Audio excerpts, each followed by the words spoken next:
इससे लाभ ये होता है कि एक तो अपने मुख से जब निकले तब थोड़ा सा उसका अपनापन होता है कि I can say this also, oh so this is what it feels like. जैसे वो टेस्ट ड्राइव करने जाते हैं गाड़ी को, तो पोर्शन लोग को वो देखी है सबने चला, लेकिन जब अपन बैठते हैं उसके अंदर में और थोड़ा सा इधर इतना भी चला है, बस वो ड्राइवर में चलाने देते, ड्राइवर्स लाइसेंस रख लेते हैं, फिर वापस तो लगता है अच्छा that's how it is, it feels like. So what does it feel like. Plus उसका लाभ ये है कि देववाणी भगवान के मुख से निकली हुआ है। सो अगर अभी द्वारका में भगवान कृष्ण ने जो पहना होगा मेरे को पहनने को मिल गया है, जीतू भाई तुमको एक 5 मिनट के लिए देते, वापस दे देना बाद में, और तो बाद में जीवन भर तक मेरे याद में रहेगा, oh my God I got to wear that, उसको स्पर्श करने को मिला।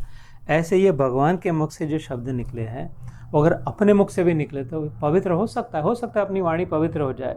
हो सकता है अगली बार गाली गलौज करते हैं सोचिए नहीं अब इसको गंदा नहीं करना है ना। ऐसे तुकाराम महाराज संत हो गए थे महाराष्ट्र में, मराठी कहते कि आता वेकले जिवार, ये मराठी मतलब मैंने ये जीभ है ना, ये मेरे टंग अब मैंने बेच दी है भगवान को, अब ये मेरी नहीं है, अब इससे और कुछ नहीं निकलेगा क्योंकि वो उसकी है। तो उसके गुणगानी फिर उन्होंने अभंग लिखे थे। ऐसे फिर कहीं मन में आता है कि no, do I really want to curse them, do I really want to use the bad word, it's I have cleansed this has become pure, this has become good because I have now used it for to say the words that the Lord had uttered. So unbeknownst to us, indirectly जाने अनजाने में इसका प्रभाव होकर ही रहता है। इसलिए कभी कभार एक आध दो श्लोक अपने मुख से कह ही दे, इसलिए मैं ये सेवा आपके उपस्थित करता। थोड़ा आज के जो श्लोक हुए थे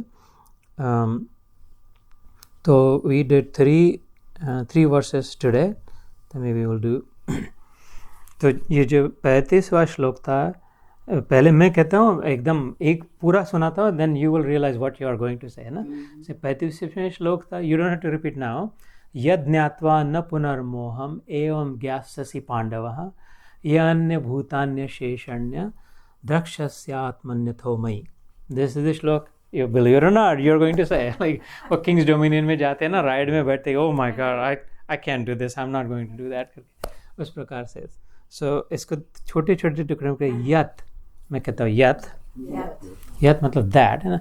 ज्ञात्वा जिसको समझ के, देखो पहला वर्ड हो गया यद ज्ञात्वा, यद ज्ञात्वा, न पुनर्मोहम, न पुनर्मोहम, यद ज्ञात्वा न पुनर्मोहम, यद ज्ञात्वा न पुनर्मोहम।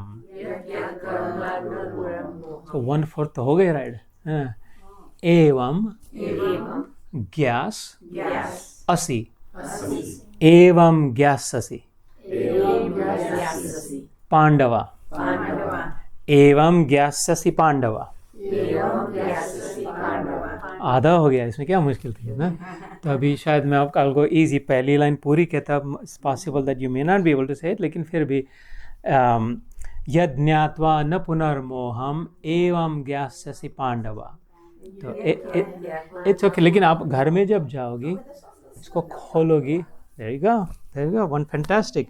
35वां श्लोक 4थे अध्याय का अपने घर में पढ़ लेना, न हो तो एक कॉपी है गीता की मेरे पास ले जाना जो चाहे, और देखोगे तो लगे ये तो मैं तो पढ़ सकती हूँ। ये मैंने अपने मन से नहीं तोड़ा, एक्चुअल वर्ड्स ऐसे ही है संस्कृत के, इनका अलग अलग अर्थ है। यत मतलब ये ज्ञाता हम लोग जानेगा, पांडव मतलब अर्जुन। तो बट संस्कृत में क्या कहते हैं, जैसे मैथमेटिक्स में फॉर्मूला रहता है ना, वो सब जोड़ के फिर उसमें से कुछ भी वैल्यू निकलती, ऐसे संस्कृत में जोड़ देते शब्दों को, फिर इसके अलग अलग अर्थ निकलते जैसे, इसलिए ऐसा होता है। और उसकी दूसरी पंक्ति, ये न भूत अन्य, येन भूतान्य शेषेण, येन भूतान्य शेषेण द्रक्ष्यस्य आत्मा, द्रक्ष्यस्यात्मा अन्य अथो अन्यथो मयि, मयि मतलब मुझ में, है ना। ऐसे ज्ञान से पहले तू सबको अपने में देख लेगा और फिर अपने साथ सबों को मेरे में देख लेगा। ये बात आपने अभी कही, है ना। सो ये न भूतान्य शेषेण द्रक्ष्यस्यात् आत्मा अन्यथो मयि। तो इन शब्दों से धीरे धीरे समझ में भी आता है कि हिंदी बहुत ज़्यादा दूर नहीं है इससे। क्योंकि ये शब्द तो अभी हिंदी में सुने हुए लग रहा है ना।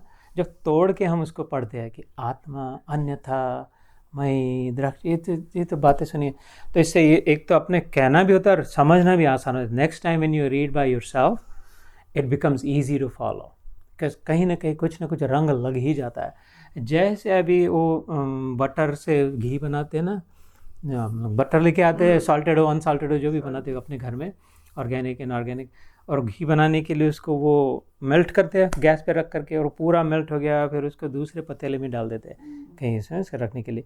तो सारा उसको बहुत हिला हिला के सब खत्म कर दिया, अब कुछ नहीं रहा, और उसको फिर सीधा कर दिया, फिर भी उसके अंदर थोड़ा तो रह ही गया ना, कुछ ना कुछ चिकना हो गया चोपड़ा उनका। ऐसे इसे सारा निकल भी जाएगा घर जाने के बाद, फिर वह गारंटी कुछ ना कुछ रह ही जाएगा।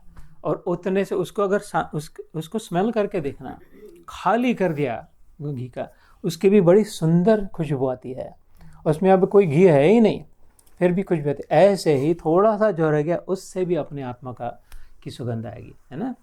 तो चलो फिर, जय श्री कृष्ण, साई राम।